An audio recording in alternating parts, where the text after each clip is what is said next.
Prepare-se para um programa verdadeiramente especial. Aos 3 carros que temos para lhe mostrar, apenas lhes falta voar. Comigo nesta viagem de classe executiva estão o António Morim, o Luís Esparteiro e o Júlio Santos, que vão tentar dar asas a 3 modelos de sonho que são caros e exclusivos, mas têm muito mais em comum. É isso mesmo que lhe vamos mostrar.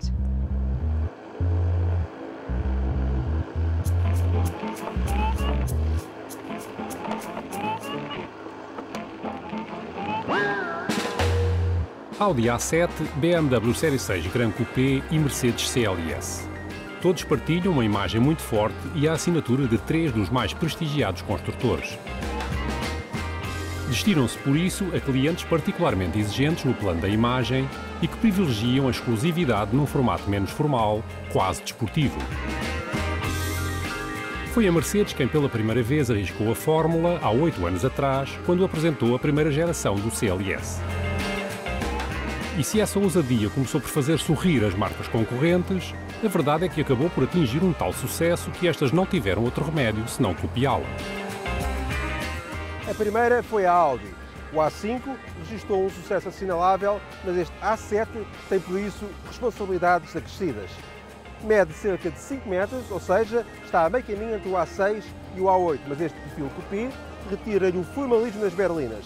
Até aqui, esse papel estava a cargo da Avan, mas este A7 tem muito mais conteúdo para além da forma.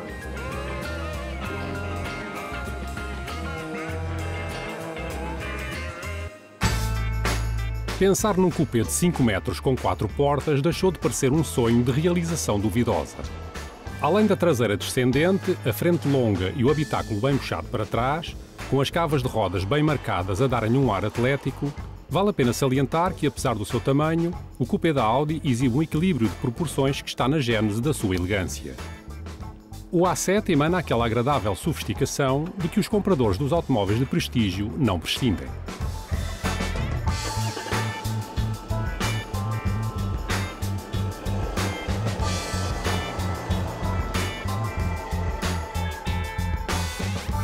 Essa é também a característica mais evidente do Série 6 Gran Coupé. A BMW até olhou com alguma indiferença para o Mercedes CLS quando ele foi apresentado e demorou algum tempo a reagir-lhe. Mas a marca, que tem a pose mais desportiva, acabou por desenhar aquele que muitos consideram agora o coupé de 4 portas mais elegante. Gostos não se discutem.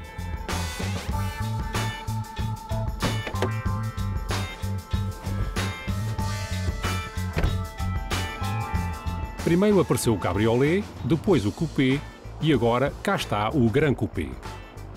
É com este terceiro elemento da série 6 que a BMW se estreia na classe dos coupés de 4 portas, feitos para apaixonar à primeira vista, mas que não esquecem o bem-estar de quem viaja lá atrás. O longo BMW série 6 surge aqui ainda mais alongado devido ao maior comprimento que ultrapassa a fasquia dos 5 metros. Apesar disso, o longo capô e o perfil de esguio asseguram-lhe o design típico do novo série 6. Na traseira sobressaem o grafismo refinado das luzes e os flancos largos e desportivos. O Gran Coupé transpira elegância e força de todos os ângulos. Mas os concorrentes defendem-se bem.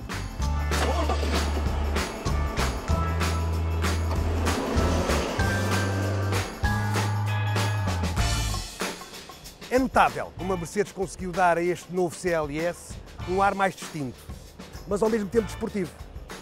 E foi buscar muitos elementos ao super desportivo SLS. A frente, nota-se logo, é uma frente possante, mas não é ostensiva. E os guarda-lamas mais largos ajudam a esse ar possante. A traseira, tal como os rivais, tem este perfil descendente acentuado. As portas não têm aros e neste novo modelo a Mercedes fez as portas traseiras mais altas, o que facilita o acesso ao interior. E agora vamos a isto.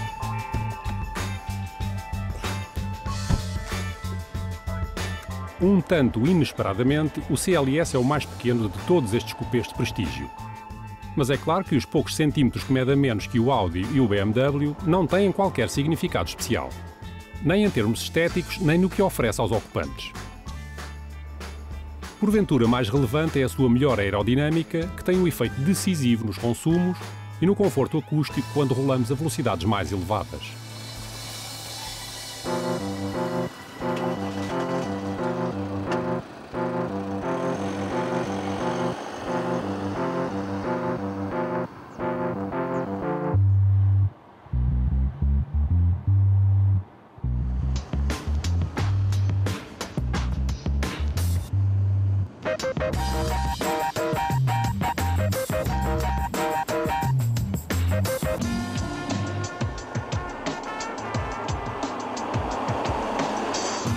Ao contrário daquilo que acontece no A8, aqui no A7 podemos facilmente prescindir da gravata e do fato. No entanto, isso não quer dizer que as exigências em matéria de conforto sejam menores. Bem pelo contrário. É, aliás, esse compromisso entre desporto e desportividade que marca toda a configuração do interior deste A7, que é sobretudo definido em função daqueles que gostam verdadeiramente de conduzir. É por isso que a posição de condução é mais baixa do que aquilo que vulgarmente acontece nas berlinas, ou seja, mais próximo daquilo que encontramos normalmente nos automóveis de vocação desportiva. Destaque, sem dúvida, para o banco muito envolvente, que nos oferece um apoio lateral bastante significativo. A qualidade dos materiais e o bom gosto da decoração, com as aplicações em alumínio a combinarem de forma perfeita com o couro, são as principais marcas do interior do A7, a par, claro está, do equipamento abundante. Mas apesar da bateria de dispositivos colocados ao nosso dispor, todo o funcionamento é simples e intuitivo. A base é o sistema MMI, que está cada vez mais intuitivo e a partir do qual podemos regular todas as funções do automóvel, desde a climatização ao rádio, passando pelo telemóvel ou o sistema de navegação. A partir daqui podemos também controlar todas as funções que permitem termos um automóvel mais desportivo ou mais confortável. Este tem funções mais amplas do que é habitual. É uma espécie de Big Brother ao serviço da segurança e do conforto na condução. Ao reconhecer o perfil da estrada, bem como os principais sinais de trânsito, o sistema envia a informação adequada para o Cruise Control. Este, por sua vez, ajusta automaticamente a velocidade, acelerando e travando sem intervenção do condutor e mantendo sempre a distância de segurança pré-selecionada em relação aos restantes veículos. Em caso de emergência, os travões podem mesmo entrar em ação automaticamente, levando à imobilização do veículo. Além disso, é através da unidade que centraliza o GPS que se processa a comutação automática dos faróis e até o Cruise Control. Em termos teóricos, é possível rolar com o A7 em piloto automático, bastante segurar o volante. Mas é sempre bom manter um nível de vigilância adequado.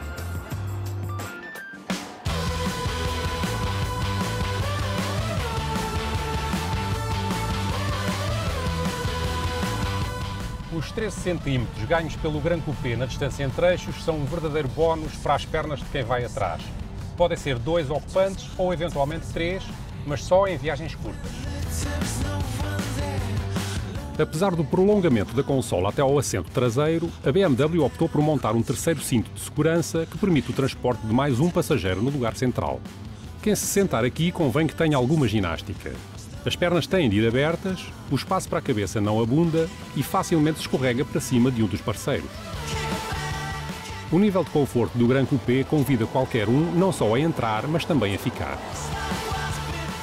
O habitáculo é luxuoso, sem passar a fronteira da ostentação, e está forrado de bons materiais. O couro é o revestimento mais abundante e a sensação de qualidade é permanente. Os bancos têm excelente formato e incluem regulações elétricas com memória.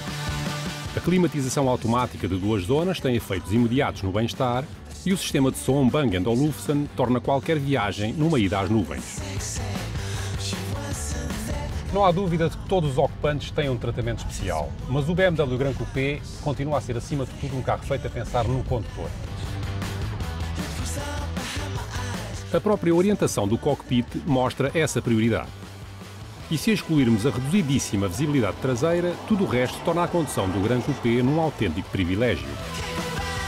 A começar pelas performances e a acabar na forma obediente e suave com que os poderes da mecânica são colocados à nossa disposição. Tanto esta versão 640i de 320 cavalos como o 640d de 313 cavalos utilizam motores de 6 cilindros em linha, cujas vantagens ao nível da suavidade são subejamente conhecidas.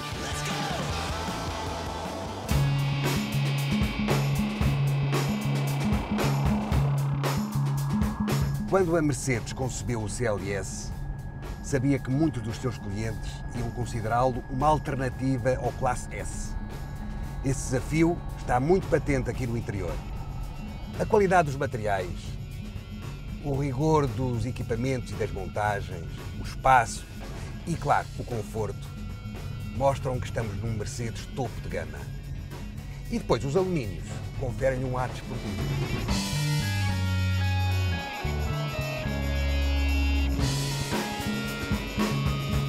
O CLS manteve a configuração bem-sucedida da geração anterior, mas evoluiu em detalhes muito importantes. O principal é a forma da porta traseira, agora mais alta. Esta alteração não é meramente estética, antes permite uma maior facilidade de acesso a esses lugares e, sobretudo, uma melhor visibilidade para quem os ocupa. O espaço também aumentou, tal como o conforto, que é um dos pontos fortes do CLS, a par do rigor das montagens. Quanto ao equipamento, mesmo nesta versão 250 CDI, que serve de entrada na gama, corresponde em pleno às exigências destes clientes.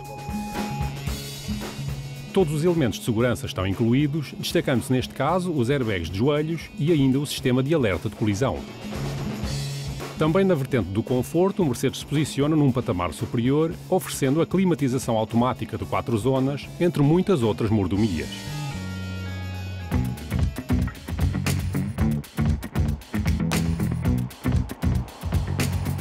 Como já percebeu, o ponto de partida para este ensaio é muito mais a configuração do que as motorizações e, a mim, calhou-me em sorte a versão mais desportiva e mais potente diesel deste A7, ou seja, a versão V6 biturbo com 313 cavalos. Também a Audi adere assim à dupla sobrealimentação, praticamente ao mesmo tempo que a BMW, que no 550M colocou 3 turbocompressores no motor de 3 litros diesel, elevando a potência para uns impressionantes 381 cavalos. O motor da Audi não atinge essa exuberância, mas está muito bem adaptado à vocação deste A7. Tem força em todos os regimes e nunca é brutal. Mas quando o provocamos, instigados pelo fantástico som, é bom que estejamos atentos. Em qualquer dos casos, podemos sempre contar com a preciosa ajuda da eletrónica, assim como do sistema de tração integral 4, que faz sempre a distribuição ideal da potência entre os dois eixos, assegurando a melhor motricidade. Muito bem adaptada às características do motor, a caixa Tiptronic sequencial de 8 velocidades pode também ser operada a partir dos comandos no volante para uma condução mais desportiva. Nessa altura, a resposta ao acelerador é verdadeiramente incisiva e incita a uma condução mais desportiva, em contraste com a função sequencial para uma utilização diária muito confortável. Esta dupla faceta do A7 está também refletida quer na suspensão, quer na direção. No primeiro caso, vale a pena salientar o facto de muitos dos componentes serem construídos em alumínio, o que contribui para uma melhor distribuição do peso. Em relação à suspensão, destacamos o sistema pneumático de amortecimento variável incluído nesta unidade. Um equipamento opcional, mas que está incluído no pacote Limited Edition, do qual também fazem parte os sensores de estacionamento e a câmara de visão traseira. Esta suspensão tem um papel determinante para o bom comportamento, mas também para o conforto, ainda que o A7 prefira manifestamente os pisos menos enrugados. Estranhamente, e apesar da suspensão pneumática, nas zonas mais degradadas o conforto não é exemplar. Em parte, talvez, devido à utilização de jantes de 20 polegadas com pneus de baixo perfil.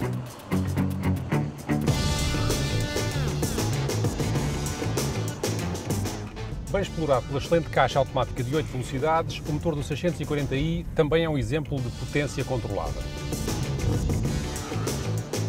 O poder de aceleração impressiona, mas o que mais surpreende é a forma suave como o 640i entrega os 320 cavalos de potência. O motor tem sempre a mesma força entre as 1200 e as 7000 rotações, em resultado da tecnologia Turbo Twin Scroll, associada à injeção direta de alta precisão e ao sistema de variação contínua de abertura das válvulas. O 640i atinge os 100 km/h em pouco mais de 5 segundos e devora o primeiro quilómetro em menos de meio minuto. Mas é a serenidade com que o faz que nos deixa totalmente rendidos.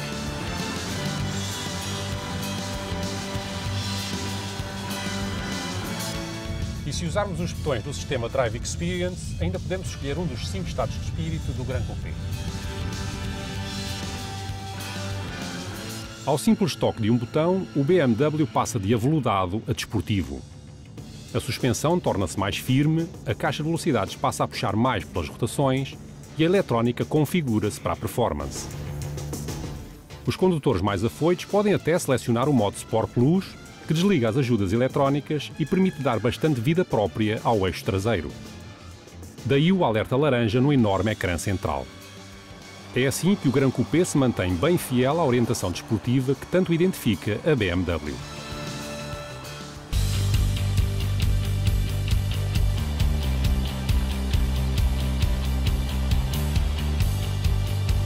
O Mercedes chega a este ensaio com o mais pequeno motor face aos seus concorrentes, que é o 2.2 litros turbodiesel de 204 cavalos. Colocar um 4 cilindros num automóvel como o CLS é uma escolha ousada e acarreta riscos, mas a Mercedes acha que pode ganhar a aposta. Afinal, este motor está já montado com bons resultados em modelos tão diferentes como os classe C e E ou no SUV GLK, destacando-se em qualquer dos casos pela grande disponibilidade em todos os regimes de rotação.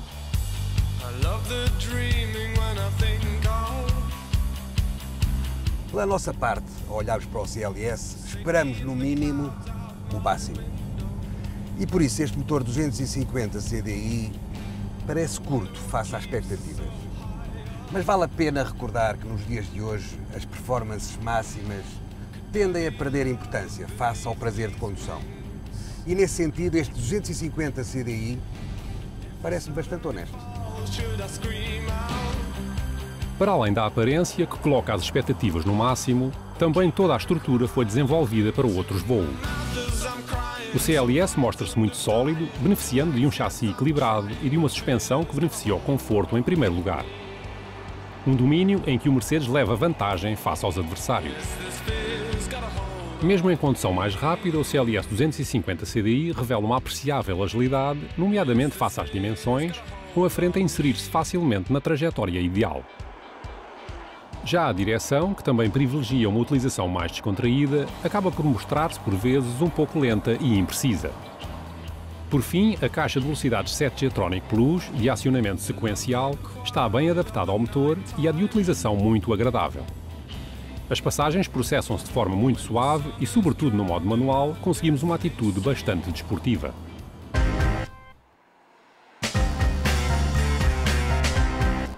Dissemos de início que estes são automóveis para quem gosta verdadeiramente de conduzir e o melhor exemplo disso mesmo é esta versão biturbo de 313 cavalos do Audi A7. É um verdadeiro avião com respostas fulgurantes, mas ao mesmo tempo dócil numa utilização civilizada. É muito rápido em autoestrada com uma resposta verdadeiramente fulgurante, enquanto que em trajeto sinuoso o seu comportamento é aquele que é legítimo esperar de um automóvel com quase 5 metros de comprimento, ou seja, a frente nem sempre é fácil de inscrever em curva, no entanto é muito bem ajudado pela direção muito precisa e também por uma suspensão bem equilibrada. O A7 garante uma estabilidade direcional acima de todas as suspeitas. As suas reações são sempre previsíveis, o que inspira um elevado grau de confiança. Mas é também muito confortável, não se furtando à responsabilidade de ser conduzido de fato e gravata.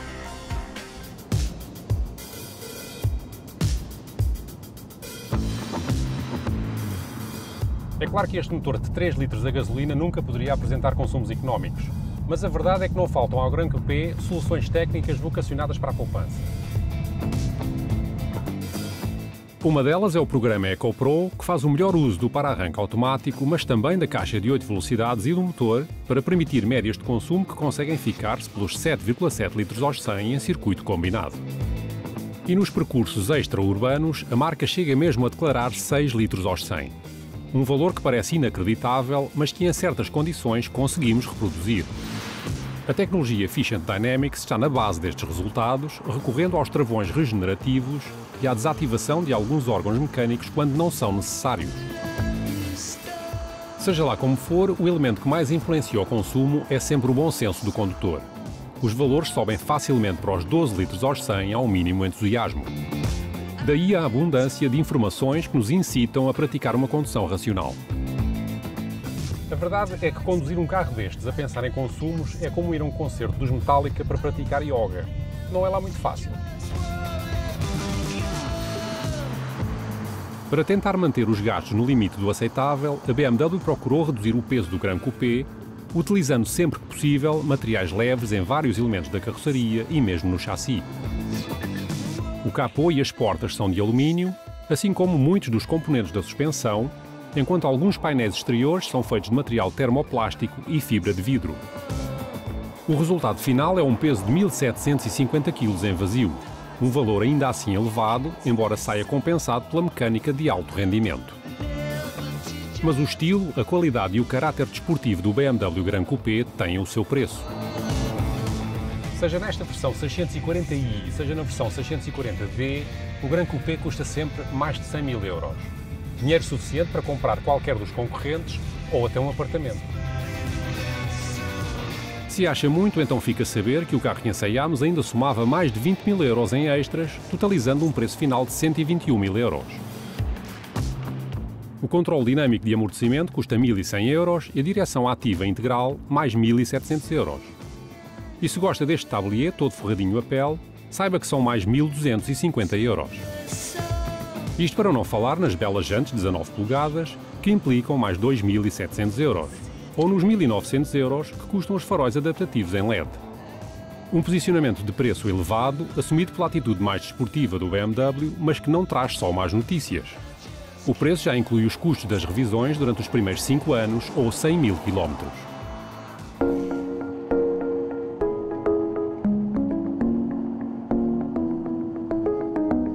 Como já vimos, o CLS utiliza aqui a motorização menos adequada à nobreza do modelo. Mesmo assim, tem uma atitude bastante honesta. A resposta não é fulgurante. Ele está mais vocacionado para uma utilização mais calma. Portanto, quem adora o CLS pelo seu conteúdo, pela sua estética e não está tão preocupado com a dinâmica, não vai ter razões de queixa. O conforto está de facto num plano superior, o mesmo acontecendo com a imagem que irradia. Em trajetos sinuosos, a falta de potência obriga-nos a pisar um pouco mais o acelerador e a colocar o motor nos regimes mais altos. Mas em estrada consegue-se manter com facilidade um ritmo mais do que adequado. É este mesmo adjetivo que serve para classificar os consumos, que se não formos demasiado exigentes, ficam-se pelos 8 litros aos 100.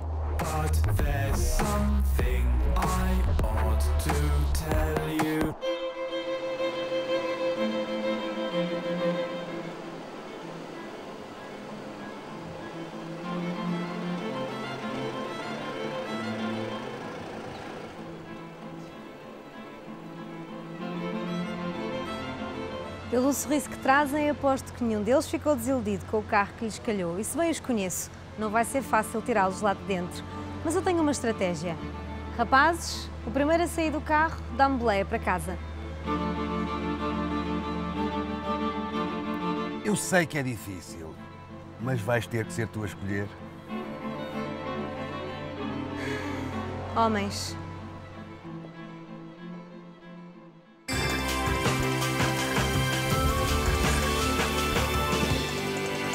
Um dos grandes objetivos da Renault é reduzir a pegada ecológica dos seus automóveis. Para isso, criou um programa ambiental exigente conhecido por Eco2.